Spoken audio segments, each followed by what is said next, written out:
ফেব্রুয়ারিতে ত্রয়োদশ জাতীয় সংসদ নির্বাচন। সারা দেশ প্রস্তুত হচ্ছে একটি অবাধ, সুষ্ঠু ও গ্রহণযোগ্য নির্বাচনের জন্য। কি ভাবছেন সাধারণ মানুষ থেকে শুরু করে আগামী জনপ্রতিনিধিরা, সে কথা জানাতে ডিবিসি নিউজের ইলেকশন এক্সপ্রেস ছুটে যাচ্ছে সব সংসদীয় আসনে। এখন আছে সংসদীয় আসন 141, জামালপুর 4-এ। সিএসআরএম ডিবিসি ইলেকশন এক্সপ্রেসে আমরা আছি জামালপুর 4 আসনে। এটি সরিষাবাড়ী উপজেলা নিয়ে এই আসনটি। আমার সাথে যুক্ত আছেন জামায়াত ইসলামীর জামালপুর জেলা সেক্রেটারি অ্যাডভোকেট মোহাম্মদ আব্দুল আওয়াল। আপনাকে স্বাগত জানাচ্ছি আমাদের সিএসআরএম ডিবিসি ইলেকশন এক্সপ্রেসে। তো আপনাদের জামায়াত ইসলামী বাংলাদেশের সবচেয়ে বড় ইসলামপন্থী রাজনৈতিক দল এবং আপনারা ইসলামী শরিয়া আইন বাস্তবায়নের জন্য কাজ করছেন। এখন নির্বাচন সামনে, আপনাদের ক্ষমতায় যাওয়ার বা রাজনৈতিক দল গঠন করে ক্ষমতায় যাওয়ার একটা অফুরন্ত সুযোগ সৃষ্টি হয়েছে। তো যদি সুযোগ আসে, কিভাবে সেটি বাস্তবায়ন করার পরিকল্পনা আছে আপনাদের? জি, আলহামদুলিল্লাহ, আমাদের পক্ষ থেকে সিবিসি টেলিভিশন চ্যানেলকে আমাদের ধন্যবাদ জানাই। আগামী জাতীয় সংসদ নির্বাচনকে সামনে রেখে আমরা জাতির সাথে একটা বিষয় অঙ্গীকারাবদ্ধ হয়ে আছি যে আগামী এই বাংলাদেশের মানুষের নির্যাতিত নিষ্পেষিত ভাগ্যের পরিবর্তনের জায়গায় আমরা একটি ইসলাম আদর্শ এবং মূল্যবোধের জায়গা থেকে এই সমাজ এবং রাষ্ট্রকে নতুন করে আমরা সাজাতে চাই, নতুন করে আমরা গড়তে চাই। এবং এই গড়ার ক্ষেত্রে আমরা মনে করি এই ইতিমধ্যে মানুষের মধ্যে যে একটি স্বতঃস্ফূর্ত সহযোগিতা এবং মনোভাব আমরা এই বিগত 60 বছর যাবৎ আমাদের যে অব্যাহত এবং অক্লান্ত চেষ্টা ছিল এবং তার একটি ফলাফল আমরা লক্ষ্য করছি মানুষের মধ্যে। আমাদের সেই আবেদনটি তারা এটা গ্রহণ করেছে এবং এদেশের মানুষ সম্মিলিতভাবে আমাদেরকে রাষ্ট্র পরিচালনার জায়গায় তারা দেখতে চাচ্ছে। যদি এই যে দেশের মানুষ আমাদেরকে সেই মহান দায়িত্বটি আমাদেরকে দেয়, তাহলে আমরা সেটা আমানতদারিতার সাথে পালন করব এবং এই দেশ পরিচালনার ক্ষেত্রে প্রতিটি আইন তৈরি করা, আইন বাস্তবায়ন করা, সব জায়গাতেই ইসলামী আদর্শ, নৈতিকতা এবং মূল্যবোধটাকে আমরা প্রাধান্য দেব এবং প্রতিটি ক্ষেত্রেই আমরা যে সততা, যে ন্যায় এবং সততা যদি আমরা প্রতিষ্ঠা করতে পারি, তাহলেই সেটাই প্রকৃত অর্থে একটা ইসলামের আদর্শের লক্ষ্য পূরণ হবে বলে আমরা মনে করি।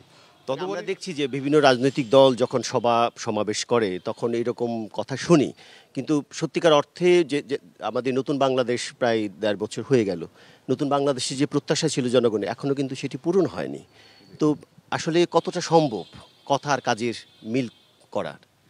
হ্যাঁ, এটি একটি কথা সত্য যে প্রতিশ্রুতি এবং বাস্তবায়নের মধ্যে একটা সবসময় আমরা পার্থক্য আমরা লক্ষ্য করে আসছি।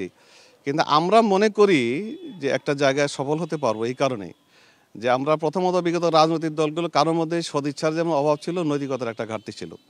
কাজে জামায়াত ইসলামী একমাত্র দল যারা নিজেদেরকে সততার পরীক্ষায় উত্তীর্ণ করতে পেরেছে, যারা নিজেদেরকে দুর্নীতিমুক্ত করতে পেরেছে।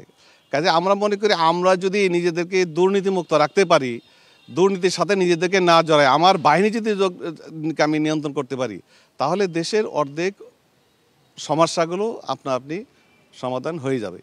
এবং প্রচলিত যে আইনি ব্যবস্থাগুলো আছে এর মধ্যে কোনো অনেক ইসলামী আইনও এখানের মধ্যে আছে। প্রচলিত আইনে সবগুলোই ইসলাম বিরোধী এটা মনে কোনো কারণ নাই।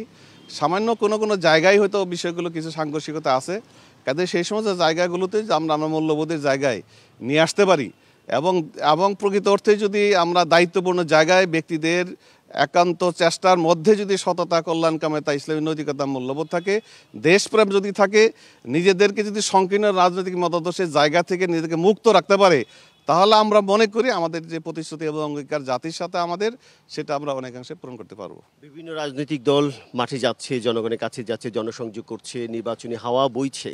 তো আপনারাও যাচ্ছেন, কি মনে হচ্ছে জনগণের কাছ থেকে সাড়া পাচ্ছেন কেমন?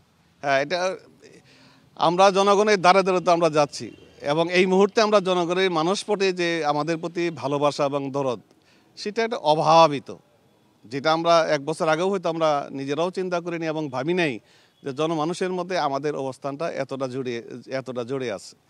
কাজে এই মুহূর্তে যদি আমরা মনে করি মানুষকে যদি স্বাধীনভাবে নিরাপত্তার সাথে তাদের ভোট কেন্দ্রে গিয়ে স্বাধীন মত প্রকাশের সুযোগটা যদি করে দেওয়া যায়, তাহলে আলহামদুলিল্লাহ এদেশের মানুষ আমাদেরকে রাষ্ট্র পরিচালনার জায়গায় আমাদেরকে গ্রহণ করবে এবং শুধু সরিষাবাড়ী আসনে নয়, জামালপুরে অপরাপর যে আসনগুলো আছে সেই সমস্ত আসনগুলোতে আমরা প্রত্যাশিত ফলাফল ইনশাআল্লাহ আমরা লাভ করতে পারবো। আপনাকে অনেক অনেক ধন্যবাদ আমাদের সাথে সংযুক্ত হওয়ার জন্য। শুনছিলেন CSRM DBC election express. Jamalpur 4 আসনের পরবর্তী যে নিউজে অন্য কোনো রাজনৈতিক দলের নেতার সাথে কথা বলার চেষ্টা করব, ততক্ষণ আমাদের সাথেই থাকুন।